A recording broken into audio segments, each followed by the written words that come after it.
বটি কাবাব দিয়ে পাতলা রুমালি রুটি আর এই শশার সালাদটা দিয়ে খেতে যে কি মজা। হাজার হাজার বিভিন্ন ধরনের নাস্তার চাইতেও মাত্র এই কয়টা জিনিসের কম্বিনেশন আমার খেতে বেশি মজা লাগে।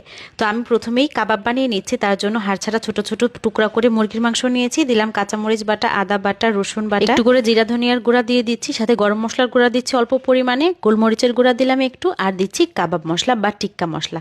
এই মশলাটা না থাকলে একটু শাহি গরম মশলার গুঁড়া দিলেও হবে। টক দই আর লবণ দিয়ে খুব ভালো করে মেখে এগুলোকে একটু সময় রেখে দিচ্ছি। আর এই ফাঁকে আমি চুলায় একটু ঘি গরম করে নিচ্ছি, তেলের সাথে সরিষার তেল দিয়েছি। ঘিটা গরম হয়ে গেলে একটু বেসন ভেজে এটার মধ্যে কাশ্মীরি রেড চিলি পাউডার দিয়ে দিলাম। এটা না থাকলে একটু অরেঞ্জ কালারও ব্যবহার করা যাবে, ফুড কালার, অথবা কিছু না দিলেও চলবে যাদের কালার নিয়ে কোনো সমস্যা। চিকেনটা মাখা হয়ে গেলে ম্যারিনেট করার জন্য রেখে দিয়ে আমি এখানে পরোটাটা বানিয়ে নিচ্ছি। তার জন্য এখানে ময়দার সাথে স্বাদ মতো লবণ আর একটু তেল দিয়ে ভালো করে নরম একটা ডো তৈরি করে একটু ঘি দিয়ে মেখে রেখে দিলাম। রুটিগুলো একদম খাওয়ার সময় ভাজবো, এতে করে রাবারই কম হবে। এই রুটিটা একটু গরম গরম খেতে হয়। এর ফাঁকে আমি চিকেনগুলো শাসলিকের কাঠির মধ্যে গেঁথে গরম একটা তাওয়ার মধ্যে একটু বাটার ব্রাশ করে দিয়ে উপর থেকে আবার একটু বাটার ব্রাশ করে দিয়েছি।